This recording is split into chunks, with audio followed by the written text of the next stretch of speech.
देखिए CAA citizenship amendment act शहरियत तरमीमी बिल, इसके ताल्लुक़ से बहुत सारे सवालात हैं। क्या हुकूमत का ये फ़ैसला सही है? हालांकि फुल मेजॉरिटी से लोकसभा और राज्यसभा में ये पास हुआ, और आइए हम जानने की कोशिश करते हैं। देखिए, गुज़िश्ता 2 हफ़्ते से मुल्क के तमाम सड़कें, तमाम कस्बे, तमाम शहरों में लगातार मुज़ाहरे हो रहे हैं इसके ख़िलाफ़, इस एक्ट के ख़िलाफ़।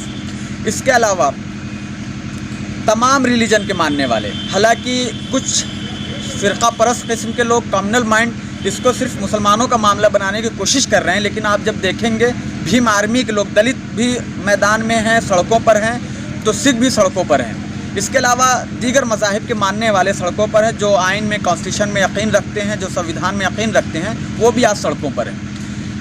और जहाँ तक सवाल है क्या ये कॉन्स्टिट्यूशन के अगेंस्ट है ये एक्ट, आइए इसका भी जायज़ा लेते हैं हम। कॉन्स्टिट्यूशन ऑफ इंडिया के आर्टिकल 14 का जब हम मुताला करते हैं तो उससे भी पता चलता है, साफ पता चलता है कि एक्ट जो है वो कॉन्स्टिट्यूशन के आर्टिकल 14 के सरासर ख़िलाफ़ है। तो हम उम्मीद करते हैं प्राइम मिनिस्टर ऑफ इंडिया से, होम मिनिस्टर ऑफ इंडिया से, उसके अलावा प्रेसिडेंट ऑफ इंडिया से, कि इस एक्ट को लेकर एक बार ज़रूर इस पर नज़र डालेंगे, गौर व फिक्र करेंगे, सोचेंगे क्या वजह है कि करोड़ों की तादाद में लोग दिल्ली से लेकर मुल्क के कोने कोने में लगातार प्रोटेस्ट कर रहे हैं। इस पर गौर करेंगे। और पुलिस के डंडे पर इतिहास गवाह है, तारीख़ के सफ़हात गवाह हैं कि पुलिस के डंडे की ताकत के ज़ोर पर किसी भी तहरीक को कुचला नहीं जा सका है। आप 1 दिन रोकेंगे, 2 दिन रोकेंगे, 3 दिन रोकेंगे, लेकिन इस मुजाहरे को नहीं रोक पाएंगे।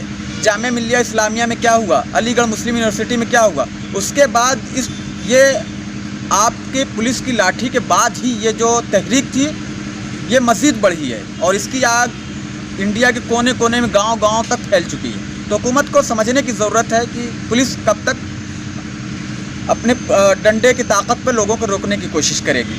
तो हम उम्मीद करते हैं कि अवाम के जज्बात का, अवाम के ख्वाहिशात का, अवाम की मर्ज़ी का एहतराम ना सही, आइन का, कॉन्स्टिट्यूशन का एहतराम करते हुए इस एक्ट को वापस लेगी। और हम मांग भी करते हैं मुल्क के उन लोगों की तरफ से जो आइन में यकीन रखते हैं, जो कॉन्स्टिट्यूशन में यकीन रखते हैं, हम उनकी तरफ से मांग करते हैं कि वज़ीर दाखिला, वज़ीर आज़म और सदर जमहूरिया इस एक्ट को वापस लें, ताकि मुल्क में अगर ऐसा नहीं हुआ तो मुल्क बहरान की कैफियत का शिकार होगा और मुल्क में खाना जंगी की कैफियत हो जाएगी, और उसका कितना भारी नुकसान होगा उसका अंदाज़ आप लोगों को बखूबी होगा। तो हम उम्मीद करते हैं कि मुल्क को टूटने से आप बचाएंगे, और जो सदियों से मुसलमान, हिंदू, सिख, ईसाई सारे लोग साथ में रह रहे हैं, साथ ही में रहेंगे, खुश व खुर्रम रहेंगे, और मुल्क तरक्की की राह पर इंशाअल्लाह गामज़न रहेगा। बहुत बहुत शुक्रिया।